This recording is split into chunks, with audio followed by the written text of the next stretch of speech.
ವೀಕ್ಷಕರೇ ನಮಸ್ಕಾರ. ನಾನು ನಿಮ್ಮ ಮಲ್ನಾಡ್ ಟ್ರಾವೆಲರ್. ನೀವೆಲ್ಲ ಕ್ಷೇಮವಾಗಿದ್ದೀರಾ ಎಂದು ನಾನು ಭಾವಿಸುತ್ತೇನೆ. ಇವತ್ತು ನಾವು ಒಂದು ಸುಂದರವಾದ ದೇವಾಲಯಕ್ಕೆ ಬಂದಿದ್ದೇವೆ. ಈ ದೇವಾಲಯವನ್ನು ಹಾಸನ ಜಿಲ್ಲೆಯ ಬೇಲೂರಿನಲ್ಲಿ ನಾವು ನೋಡಬಹುದು. ನೀವೇನಾದರೂ ಈ ಚಾನಲ್ಗೆ ಹೊಸಬ್ರಾಗಿದ್ದರೆ ದಯವಿಟ್ಟು ಈ ಚಾನಲ್ನ ಸಬ್ಸ್ಕ್ರೈಬ್ ಮಾಡ್ಕೊಳ್ಳಿ. ಹಾಗೆಯೇ ಈ ವಿಡಿಯೋನ ಫುಲ್ ನೋಡಿ. ಈ ವಿಡಿಯೋ ಲೆಂತ್ ನಿಮಗೆ ಜಾಸ್ತಿ ಅನ್ನಿಸ್ತಿರ್ಬೋದು, ಆದರೆ ಈ ದೇವಾಲಯವನ್ನು ರಿಯಲ್ ಆಗಿ ನೋಡುವುದಕ್ಕೆ 2ರಿಂದ 3 ಗಂಟೆಗಳ ಕಾಲಾವಕಾಶ ಬೇಕಾಗುತ್ತೆ. ನಾನು ಆದಷ್ಟು ಈ ದೇವಾಲಯವನ್ನು ಫುಲ್ ತೋರಿಸುವುದಕ್ಕೆ ನನ್ನ ಒಂದು ಪ್ರಯತ್ನವನ್ನು ಮಾಡಿದ್ದೇನೆ. ಸೊ ದಯವಿಟ್ಟು ವಿಡಿಯೋನ ಫುಲ್ ನೋಡಿ. ಚೆನ್ನಕೇಶವ ದೇವಾಲಯವನ್ನು ಕೇಶವ ಅಥವಾ ಬೇಲೂರಿನ ವಿಜಯನಾರಾಯಣ ದೇವಾಲಯ ಎಂದು ಕರೆಯುತ್ತಾರೆ. ಇದು ಭಾರತದ ಕರ್ನಾಟಕ ರಾಜ್ಯದ ಹಾಸನ ಜಿಲ್ಲೆಯಲ್ಲಿರುವ 12ನೇ ಶತಮಾನದ ಹಿಂದೂ ದೇವಾಲಯವಾಗಿದೆ. ಇದನ್ನು 1117ರಲ್ಲಿ ಹೊಯ್ಸಳರ ರಾಜ ಆದಂತಹ ವಿಷ್ಣುವರ್ಧನನಿಂದ ನಿಯೋಜಿಸಲ್ಪಟ್ಟಿತು. ಈ ದೇವಾಲಯವನ್ನು 3 ತಲೆಮಾರುಗಳ ಮೇಲೆ ನಿರ್ಮಿಸಲಾಗಿದೆ ಮತ್ತು 103 ವರ್ಷಗಳನ್ನು ಪೂರ್ಣಗೊಳಿಸಲು ತೆಗೆದುಕೊಂಡಿದೆ. ಈ ದೇವಾಲಯ ಹಾಸನ ನಗರದಿಂದ 35 ಕಿಲೋಮೀಟರ್ ಮತ್ತು ಬೆಂಗಳೂರಿನಿಂದ ಸುಮಾರು 200 ಕಿಲೋಮೀಟರ್ ದೂರದಲ್ಲಿದೆ. ಚೆನ್ನಕೇಶವ ದೇವರು ವಿಷ್ಣುವಿನ ಒಂದು ರೂಪವಾಗಿದೆ. ಈ ದೇವಾಲಯವು ಅದರ ವಾಸ್ತುಶಿಲ್ಪ, ಶಿಲ್ಪಕಲೆಗಳು, ಉಬ್ಬುಗಳು ಮತ್ತು ಅದರ ಪ್ರತಿಮಾಶಾಸ್ತ್ರ ಶಾಸನಗಳು ಮತ್ತು ಇದರ ಇತಿಹಾಸಕ್ಕಾಗಿ ಗಮನಾರ್ಹವಾಗಿದೆ. ಈ ದೇವಾಲಯದ ಕಲಾಕೃತಿಯು 12ನೇ ಶತಮಾನದ ಜೀವನದ ದೃಶ್ಯಗಳನ್ನು ನೃತ್ಯಗಾರರು ಮತ್ತು ಸಂಗೀತಗಾರರು, ಹಾಗೆಯೇ ರಾಮಾಯಣ, ಮಹಾಭಾರತ ಮತ್ತು ಪುರಾಣಗಳಂತಹ ಹಿಂದೂ ಪಠ್ಯಗಳ ಚಿತ್ರಣಗಳನ್ನು ಚಿತ್ರಿಸುತ್ತದೆ.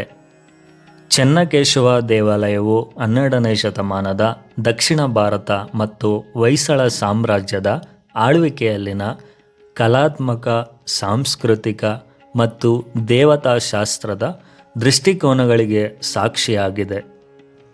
ಬೇಲೂರಿನ ಚೆನ್ನಕೇಶವ ದೇವಾಲಯವನ್ನು ಯುನೆಸ್ಕೋ ವಿಶ್ವ ಪರಂಪರೆಯ ತಾಣಗಳ ಪಟ್ಟಿಯಲ್ಲಿ ಸೇರಿಸಲಾಗಿದೆ.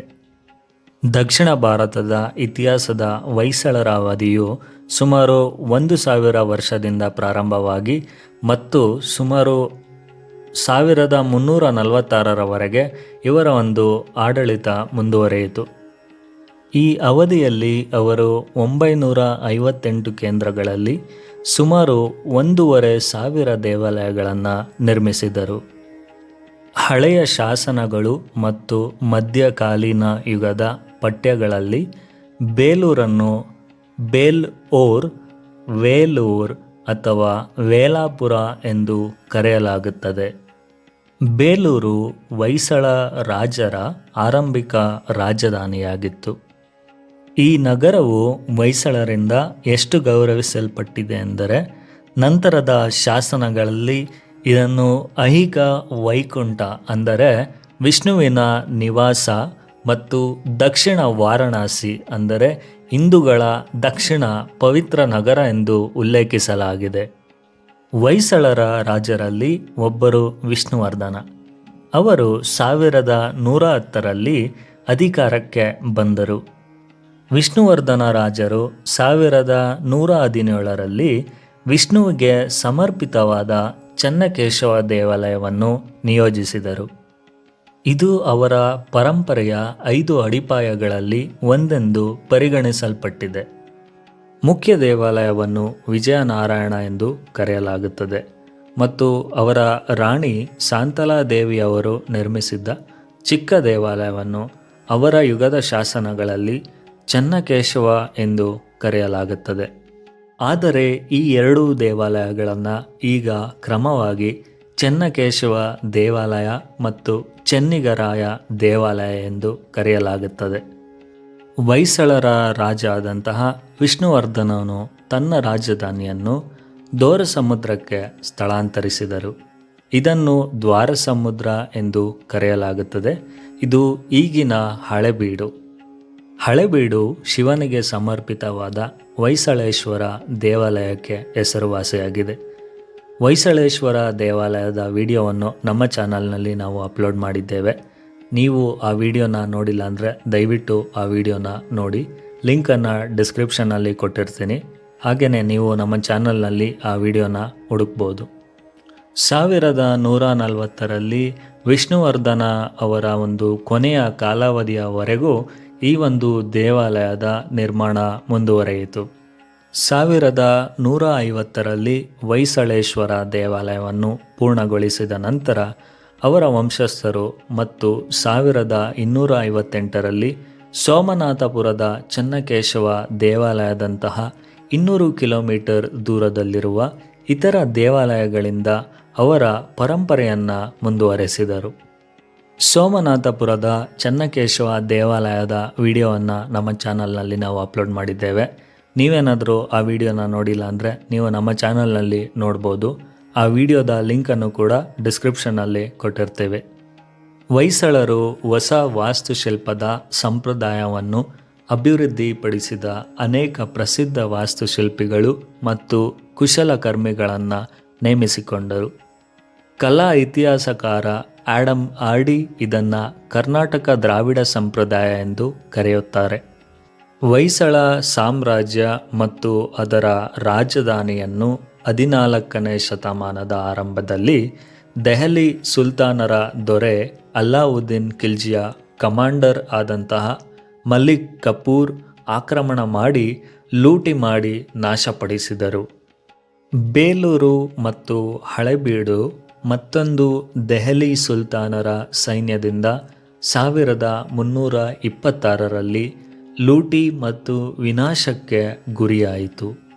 ಇತಿಹಾಸಕಾರರು ದೇವಾಲಯದ ಸಂಕೀರ್ಣದಲ್ಲಿ 118 ಶಾಸನಗಳನ್ನು ಕಂಡುಹಿಡಿದಿದ್ದಾರೆ. ಈ ಶಾಸನಗಳಲ್ಲಿ 1117ರಿಂದ 18ನೇ ಶತಮಾನದ ನಡುವಿನ ದಿನಾಂಕವನ್ನು ಹೊಂದಿದೆ. ಇದು ದೇವಾಲಯದ ಇತಿಹಾಸವನ್ನು ಒದಗಿಸುತ್ತದೆ. ನಂತರದ ಕಾಲದಲ್ಲಿ ಚೆನ್ನಕೇಶವ ದೇವಾಲಯಕ್ಕೆ ಅದರ ನಿರ್ವಹಣೆ ಮತ್ತು ದುರಸ್ತಿಗಾಗಿ ಮಾಡಿದ ಅನುದಾನಗಳನ್ನು ಕೆತ್ತಲಾಗಿದೆ.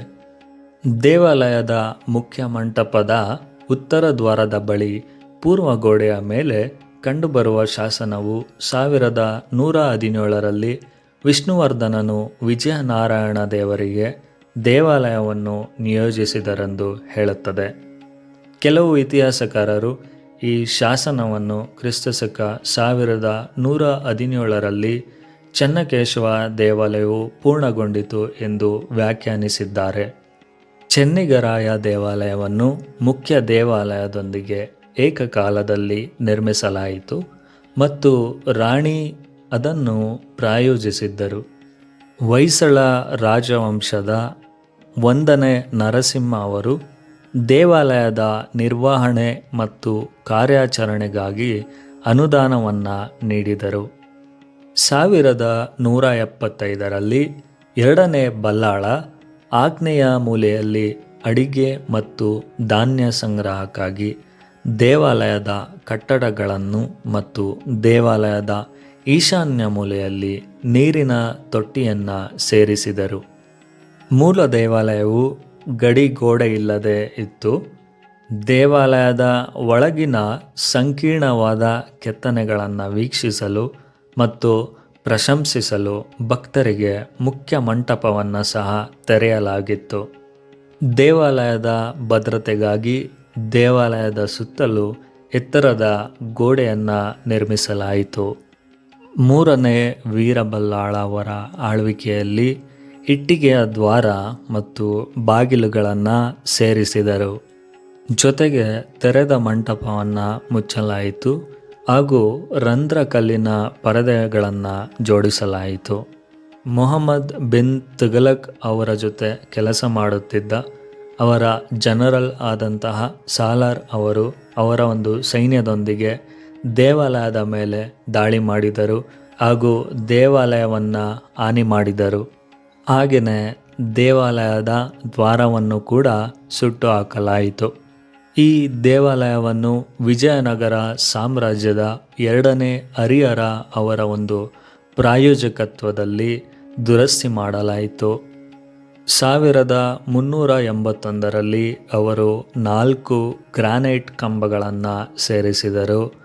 1387ರಲ್ಲಿ ಗರ್ಭಗೃಹದ ಮೇಲಿರುವ ಹೊಸ ಗೋಪುರಕ್ಕೆ ಮಲಗರಸನು ಚಿನ್ನದ ಲೇಪಿತ ಕಳಸವನ್ನು ಸೇರಿಸಿದರು.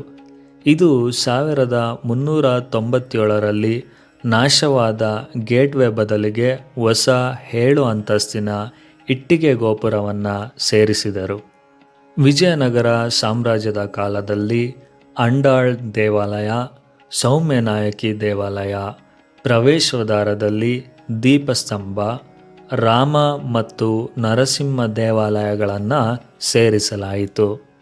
ಮುಖ್ಯ ದೇವಾಲಯವು ಶಿಖರವನ್ನು ಹೊಂದಿತ್ತು, ಆದರೆ ಅದು ಈಗ ಕಾಣೆಯಾಗಿದೆ ಮತ್ತು ದೇವಾಲಯವು ಸಮತಟ್ಟಾಗಿದೆ. ಮೂಲ ಗೋಪುರ ಶಾಸನಗಳನ್ನು ಸೂಚಿಸುತ್ತದೆ. ಮರ, ಇಟ್ಟಿಗೆ ಮತ್ತು ಗಾರೆಯ ಸಂಯೋಜನೆಯಿಂದ ಮಾಡಲ್ಪಟ್ಟಿದೆ. ಇದನ್ನು ಹಲವಾರು ಬಾರಿ ನಾಶಪಡಿಸಲಾಯಿತು ಮತ್ತು ಪುನಃ ನಿರ್ಮಿಸಲಾಯಿತು. ವಿಜಯನಗರ ಸಾಮ್ರಾಜ್ಯವು ದೇವಿಯರಿಗೆ ಸಮರ್ಪಿತವಾದ ಸಣ್ಣ ದೇವಾಲಯಗಳನ್ನು ಮತ್ತು ದೇವಾಲಯದ ಸಂಕೀರ್ಣದೊಳಗಡೆ ನಾಗನಾಯಕನ ಮಂಟಪವನ್ನು ಪ್ರಾಯೋಜಿಸಿತು. ಬೇಲೂರು ಪ್ರದೇಶದಲ್ಲಿ ಕೆಡವಲ್ಪಟ್ಟ ಇತರ ದೇವಾಲಯಗಳ ಯುದ್ಧದ ಅವಶೇಷಗಳನ್ನು ಸಂಗ್ರಹಿಸಿ ಅವುಗಳನ್ನು ಮರುಬಳಕೆ ಮಾಡುವ ಮೂಲಕ ಇವುಗಳನ್ನು ನಿರ್ಮಿಸಲಾಗಿದೆ.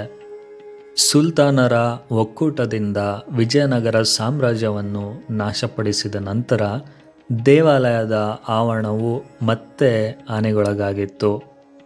ಮೊದಲ ನಿರ್ವಹಣೆಗಳನ್ನು 1709ರಲ್ಲಿ ಮಾಡಲಾಯಿತು. ನಂತರ 1717 ಮತ್ತು 1736ರಲ್ಲಿ ಸೇರ್ಪಡೆಗಳನ್ನು ಮಾಡಲಾಯಿತು.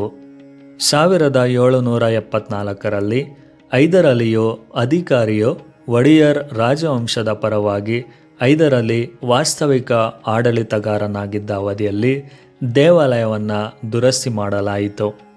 19ನೇ ಶತಮಾನದ ಕೊನೆಯಲ್ಲಿ ಗರ್ಭಗುಡಿಯ ಮೇಲಿರುವ ಕುಸಿದ ಗೋಪುರವನ್ನು ಕೆಳ ಹಂತಗಳನ್ನು ಉಳಿಸಲು ತೆಗೆದುಹಾಕಲಾಯಿತು ಮತ್ತು ಅದನ್ನು ಎಂದಿಗೂ ಬದಲಾಯಿಸಲಿಲ್ಲ.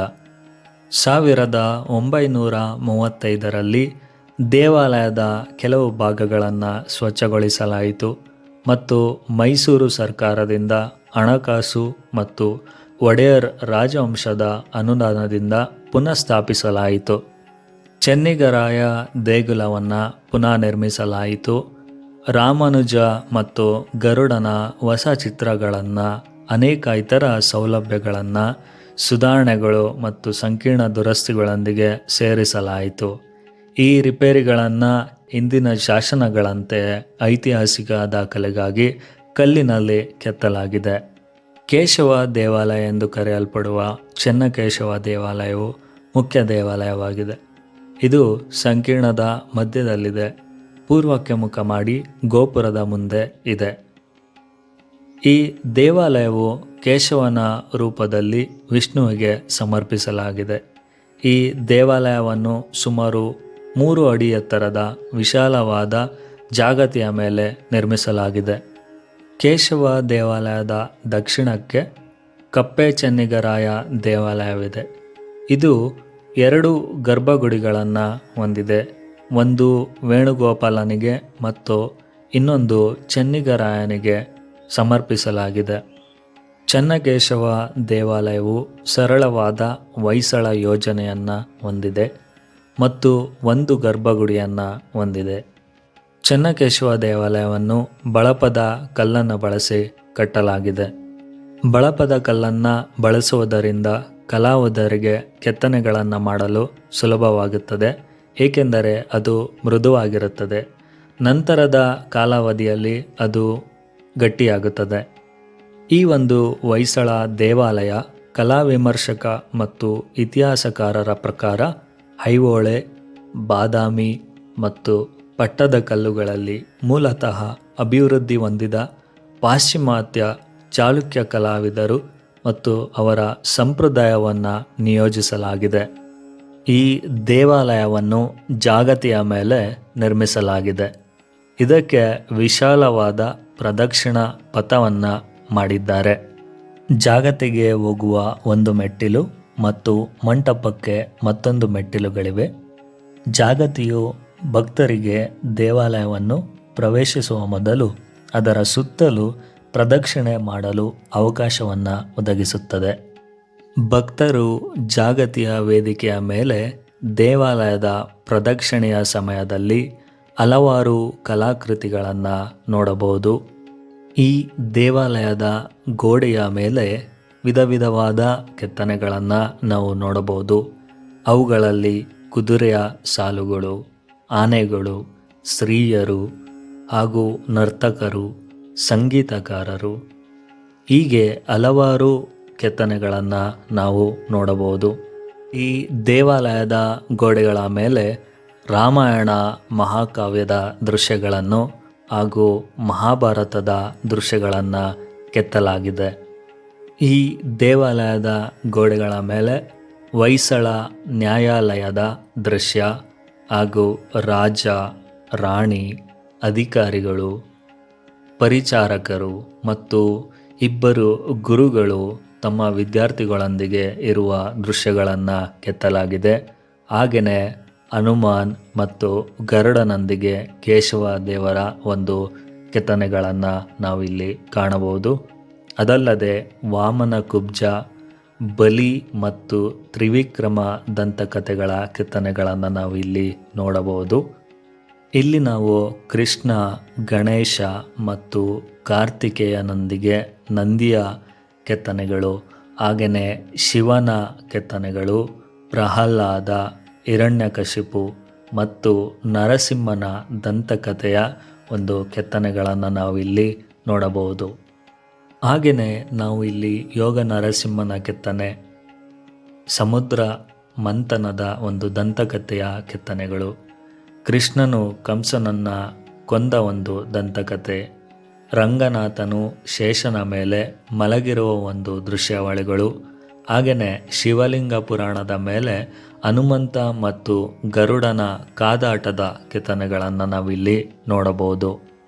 ದೇವಾಲಯದ ಗೋಡೆಯ ಮೇಲೆ 80 ದೊಡ್ಡ ಉಬ್ಬು ಶಿಲ್ಪಗಳನ್ನು ನಾವು ನೋಡಬಹುದು.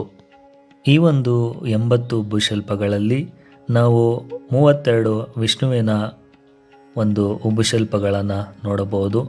9 ಅವನ ಅವತಾರಗಳನ್ನು ನೋಡಬಹುದು. ನರಸಿಂಹ, ವರಾಹ, ವಾಮನ, ರಂಗನಾಥ, ಬಲರಾಮ, ನಟರಾಜ ಸೇರಿದಂತೆ ವಿವಿಧ ರೂಪಗಳಲ್ಲಿ ಶಿವನ ಒಂದು 4 ಉಬ್ಬು ಶಿಲ್ಪಗಳು, ಹಾಗೆಯೇ ಹರಿಹರ, ಸೂರ್ಯದೇವ, ದುರ್ಗಾ, ಮಹಿಷಾಸುರ ಮರ್ದಿನಿ, ಕಾಮ ಮತ್ತು ರತಿ, ಗಣೇಶ, ಬ್ರಹ್ಮ, ಸರಸ್ವತಿ, ಗರುಡ ಮತ್ತು ಚಂದ್ರ, ಹೀಗೆ ಇತರ ಒಂದು ಪ್ರಮುಖ ಕೆತ್ತನೆಗಳನ್ನು ಅಂದರೆ ಉಬ್ಬು ಶಿಲ್ಪಗಳನ್ನು ನಾವು ಇಲ್ಲಿ ನೋಡಬಹುದು. ಇದಲ್ಲದೆ ನಾವು ಇಲ್ಲಿ ದ್ರೌಪದಿಯನ್ನು ಗೆಲ್ಲಲು ಅರ್ಜುನ ಬಾಣ ಬಿಡುವ ಒಂದು ಕೆತ್ತನೆಯನ್ನು ಅಂದರೆ ಉಬ್ಬು ಶಿಲ್ಪವನ್ನು ನೋಡಬಹುದು. ಕೈಲಾಸವನ್ನು ಎತ್ತುತ್ತಿರುವ ರಾವಣನ ಒಂದು ಉಬ್ಬು ಶಿಲ್ಪವನ್ನು ನೋಡಬಹುದು. ದಕ್ಷ, ಬಲಿ ಮತ್ತು ಶುಕ್ರಾಚಾರ್ಯರ ಒಂದು ಉಬ್ಬು ಶಿಲ್ಪಗಳನ್ನು ಕೂಡ ನಾವಿಲ್ಲಿ ಗಮನಿಸಬಹುದು. ಚೆನ್ನಕೇಶವ ದೇವಾಲಯವು 3 ಪ್ರವೇಶ ದ್ವಾರಗಳನ್ನು ಹೊಂದಿದೆ. ಈ ದ್ವಾರಗಳ ಬದಿಯಲ್ಲಿ 2 ದ್ವಾರಪಾಲಕರ ಶಿಲ್ಪಗಳನ್ನು ನಾವು ಗಮನಿಸಬಹುದು. ಕೇಂದ್ರೀಯ ಸಭಾಂಗಣವು ಅಂದರೆ ನವರಂಗ ಮೂಲತಃ ಗರ್ಭಗುಡಿ ಇರುವ ಪಶ್ಚಿಮವನ್ನು ಹೊರತುಪಡಿಸಿ ಎಲ್ಲ ಕಡೆಗಳಲ್ಲಿ ತೆರೆದಿತ್ತು. ಆದರೆ ನಂತರ ಎಲ್ಲ ಬದಿಗಳನ್ನು ರಂಧ್ರ ಪರದೆಗಳಿಂದ ಮುಚ್ಚಲಾಯಿತು.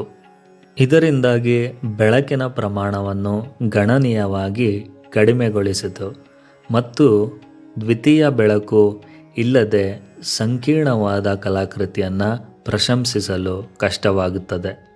ಕಲಾಕೃತಿಯು ಸಭಾಂಗಣದ 3 ಪ್ರವೇಶ ದ್ವಾರಗಳ ಪ್ರವೇಶದಿಂದ ಪ್ರಾರಂಭವಾಗುತ್ತದೆ. ಸಭಾಂಗಣವು ಕೆತ್ತಿದ ಕಂಬಗಳನ್ನು ಹೊಂದಿದ್ದು ಮಧ್ಯದಲ್ಲಿ ದೊಡ್ಡ ಗುಮ್ಮಟದ ಚಾವಣಿ ಇದೆ. ಮಂಟಪವು 60 ಕೊಲ್ಲಿಗಳನ್ನು ಅಂದರೆ ವಿಭಾಗಗಳನ್ನು ಹೊಂದಿದೆ.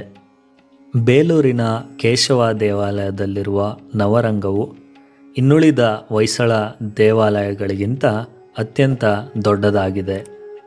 ಜೇಮ್ಸ್ ಆರ್ಲೆಯ ಪ್ರಕಾರ ತ್ರಿರಥ ವಜ್ರದ ಇದು ಆಕಾರದಲ್ಲಿದೆ. ದೇವಾಲಯದ ಸಭಾಂಗಣವು 48 ಕಂಬಗಳನ್ನು ಹೊಂದಿದೆ. ಕೇಂದ್ರದ 4 ಹೊರತುಪಡಿಸಿ ಎಲ್ಲವೂ ಕೂಡ ವಿಶಿಷ್ಟ ರೀತಿಯಲ್ಲಿ ಕೆತ್ತಲಾಗಿದೆ. ಸಭಾಂಗಣದ ಮಧ್ಯದ 4 ಕಂಬಗಳನ್ನು ವಿಜಯನಗರ ಸಾಮ್ರಾಜ್ಯದ ಯುಗದಲ್ಲಿ 1381ರಲ್ಲಿ ಹೊಸದಾಗಿ ಸೇರಿಸಲಾಯಿತು. ಈ ಕಂಬಗಳು 3 ಗಾತ್ರಗಳನ್ನು ಹೊಂದಿವೆ.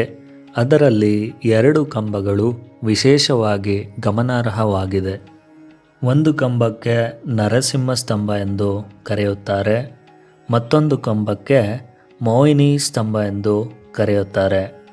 ಕಂಬಗಳ ಮೇಲೆ ವಿಷ್ಣುವಿನ ಸ್ತ್ರೀ ಅವತಾರವನ್ನು ಹೊರತುಪಡಿಸಿ ಕಂಬದ 8 ಭಾಗಗಳಲ್ಲಿ ಬೇರೆ ಬೇರೆ ರೀತಿಯ ಕೆತ್ತನೆಗಳನ್ನು ಹೊಂದಿದೆ.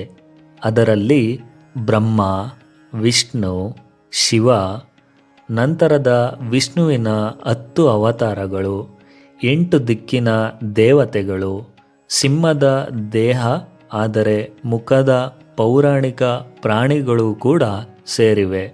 ಇತರ ವನ್ಯಜೀವಿಗಳ ಕೆತ್ತನೆಗಳನ್ನು ನಾವಿಲ್ಲಿ ನೋಡಬಹುದು. 4 ಕೇಂದ್ರ ಸ್ತಂಭಗಳನ್ನು ಕೈಯಿಂದ ಕೆತ್ತಲ್ಪಟ್ಟಿದೆ ಮತ್ತು ಇತರ ಕಂಬಗಳನ್ನು ಲೇತ್ನಿಂದ ತಿರುಗಿಸಲಾಗಿದೆ ಎಂದು ನಂಬಲಾಗುತ್ತದೆ. ಸಭಾಂಗಣದ ಮಧ್ಯಭಾಗದಲ್ಲಿ ಒಂದು ದೊಡ್ಡ ತೆರೆದ ಚೌಕವಿದೆ. ಅದರ ಮೇಲೆ ಸುಮಾರು 10 ಅಡಿ ವ್ಯಾಸ ಮತ್ತು 6 ಅಡಿ ಆಳದ ಗುಮ್ಮಟಾಕಾರದ ಮೇಲ್ಛಾವಣಿ ಇದೆ. ಮೇಲ್ಭಾಗದಲ್ಲಿ ಬ್ರಹ್ಮ, ವಿಷ್ಣು ಮತ್ತು ಶಿವನೊಂದಿಗೆ ಕಮಲದ ಮೊಗ್ಗಿನ ಕೆತ್ತನೆಯನ್ನು ನೋಡಬಹುದು. ಗುಮ್ಮಟದ ಕೆಳಭಾಗದಲ್ಲಿ ರಾಮಾಯಣ ಕಥೆಯೊಂದನ್ನು ಕೆತ್ತಿರುವುದನ್ನು ನಾವು ನೋಡಬಹುದು. ಕೆಲವು ಹೊಯ್ಸಳ ಕಲಾವಿದರು ತಮ್ಮ ಕೃತಿಗಳಿಗೆ ಶಾಸನಗಳ ರೂಪದಲ್ಲಿ ಸಹಿಯನ್ನು ಹಾಕಿದರು. ಹಾಗೆ ಮಾಡುವಾಗ ಅವರು ಕೆಲವೊಮ್ಮೆ ತಮ್ಮ ಮತ್ತು ತಮ್ಮ ಕುಟುಂಬಗಳು, ಸಂಘಗಳು ಮತ್ತು ಮೂಲದ ಸ್ಥಳದ ಬಗ್ಗೆ ವಿವರಗಳನ್ನು ಬಹಿರಂಗಪಡಿಸಿದರು. ಶಿಲಾಶಾಸನಗಳು ಮತ್ತು ತಾಮ್ರದ ಶಾಸನಗಳು ಅವುಗಳ ಬಗ್ಗೆ ಹೆಚ್ಚಿನ ಮಾಹಿತಿಯನ್ನು ನೀಡುತ್ತವೆ. ಮಲ್ಲಿತಮ್ಮ ಎಂಬ ಕಲಾವಿದರು ಸಮೃದ್ಧ ಕಲಾವಿದರಾಗಿದ್ದರು. ಅವರು 40ಕ್ಕೂ ಹೆಚ್ಚು ಶಿಲ್ಪಗಳನ್ನು ಕೆತ್ತಿದ್ದಾರೆ. ಆಧುನಿಕ ಶಿವಮೊಗ್ಗ ಜಿಲ್ಲೆಯ ಬಳ್ಳಿಗಾವಿಯ ದಾಸೋಜ ಮತ್ತು ಅವರ ಪುತ್ರ ಚವ್ಹಾಣ ಅವರು ಮಹತ್ವದ ಕೊಡುಗೆಯನ್ನು ನೀಡಿದ್ದಾರೆ. ಚವ್ಹಾಣ ಅವರು 5 ಕೆತ್ತನೆಗಳನ್ನು ಮಾಡಿದ್ದಾರೆ. ದಾಸೋಜ ಅವರು 4 ಕೆತ್ತನೆಗಳನ್ನು ಮಾಡಿದ್ದಾರೆ. ಮಲ್ಲಿಯಣ್ಣ ಮತ್ತು ನಾಗೋಜ ತಮ್ಮ ಶಿಲ್ಪಗಳಲ್ಲಿ ಪಕ್ಷಿಗಳು ಮತ್ತು ಪ್ರಾಣಿಗಳನ್ನು ರಚಿಸಿದ್ದಾರೆ. ಚಿಕ್ಕ ಹಂಪ, ಮಲ್ಲೋಜ ಮುಂತಾದ ಕಲಾವಿದರು ಮಂಟಪದಲ್ಲಿರುವ ಕೆಲವು ಶಿಲ್ಪಗಳಿಗೆ ಕೆತ್ತನೆಗಳನ್ನು ಮಾಡಿದ್ದಾರೆ. ಈ ಕಲಾವಿದರು ಬೇಲೂರಿನ 50 ಕಿಲೋಮೀಟರ್ಗಳ ಒಳಗೆ ಕಂಡುಬರುವ ಇತರ ಪ್ರಮುಖ ಹೊಯ್ಸಳ ದೇವಾಲಯಗಳಲ್ಲಿ ಅವರ ಒಂದು ಕಲಾಕೃತಿಯ ಕೊಡುಗೆಗಳನ್ನು ನೀಡಿದ್ದಾರೆ. ಬೇಲೂರು ಹಾಸನ ಜಿಲ್ಲೆಯ ಪ್ರಮುಖ ಪ್ರವಾಸಿ ಸ್ಥಳಗಳಲ್ಲೊಂದು. ಶಿಲಾಬಾಲಿಕೆಯರ ಬೇಲೂರು ಎಂದು ಪ್ರಸಿದ್ಧವಾಗಿರುವ ಬೇಲೂರು ಶಿಲ್ಪಕಲೆಗೆ ಖ್ಯಾತಿ ಪಡೆದಿದೆ. ಹಳೆಬೀಡು, ಸೋಮನಾಥಪುರದ ಜೊತೆಗೆ ಬೇಲೂರು ಹೊಯ್ಸಳ ಸಾಮ್ರಾಜ್ಯದ ಶಿಲ್ಪಕಲೆಯ ದೇವಾಲಯಗಳೆಂದು ಪ್ರಸಿದ್ಧವಾಗಿದೆ. ಬೇಲೂರಿನ ಶ್ರೀ ಚೆನ್ನಕೇಶವ ದೇವಾಲಯವು ಸಹಸ್ರಾರು ಪ್ರವಾಸಿಗರನ್ನು ತನ್ನೆಡೆಗೆ ತನ್ನ ಶಿಲ್ಪಕಲೆಗಳ ಮೂಲಕ ಸೆಳೆಯುತ್ತದೆ. ಪ್ರತಿ ವರ್ಷ ಚಂದ್ರಮಾನ ಯುಗಾದಿಯ ದಿನದಿಂದ 1 ತಿಂಗಳವರೆಗೆ ಶ್ರೀ ಚೆನ್ನಕೇಶವ ಸ್ವಾಮಿಯವರಿಗೆ ಅನೇಕ ಉತ್ಸವಗಳನ್ನು ಮಾಡಲಾಗುತ್ತದೆ. ಯುಗಾದಿಯ 11ನೇ ದಿನ ಮತ್ತು 12ನೆಯ ದಿನ ರಥೋತ್ಸವ ನಡೆಯುತ್ತದೆ. ಸ್ವಾಮಿಯ ದರ್ಶನಕ್ಕೆ ಲಕ್ಷಾಂತರ ಭಕ್ತಾದಿಗಳು ಹರಸಿ ಬರುತ್ತಾರೆ. ಬಹಳ ವಿಜೃಂಭಣೆಯಿಂದ ಈ ಹಬ್ಬವನ್ನು ಮಾಡಲಾಗುತ್ತದೆ. ಇದು ನಮ್ಮ ಬೇಲೂರಿನ ಹೆಮ್ಮೆಯಾಗಿದೆ. ನಮ್ಮ ಬೇಲೂರು ಶಿಲ್ಪಕಲೆಗಳ ಬೀಡು, ಶಿಲ್ಪಕಲೆಗಳ ತವರೂರು. ನಮ್ಮ ಈ ಬೇಲೂರು ನಮ್ಮ ಹೆಮ್ಮೆಯ ಊರು. ಹಳೆಬೀಡಿಗೆ ಮುನ್ನ ಬೇಲೂರು ಹೊಯ್ಸಳ ಸಾಮ್ರಾಜ್ಯದ ರಾಜಧಾನಿಯಾಗಿತ್ತು.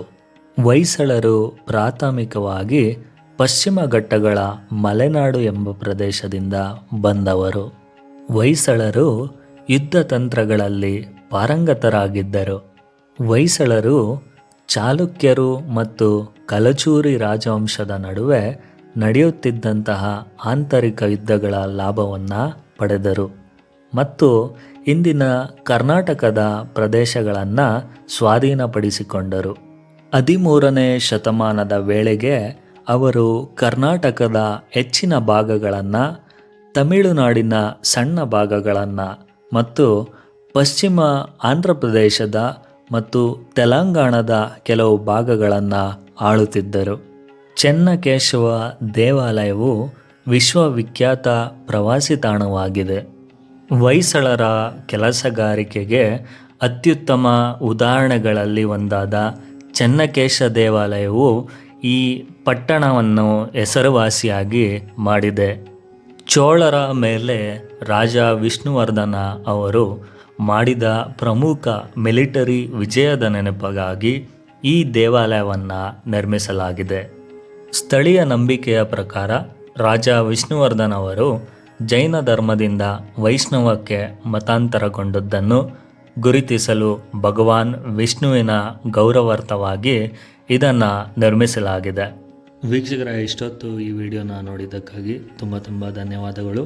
ಇನ್ನುಳಿದ ದೇವಾಲಯದ ಭಾಗಗಳನ್ನು ಮುಂದಿನ ವಿಡಿಯೋದಲ್ಲಿ ಅಪ್ಲೋಡ್ ಮಾಡುತ್ತೇನೆ.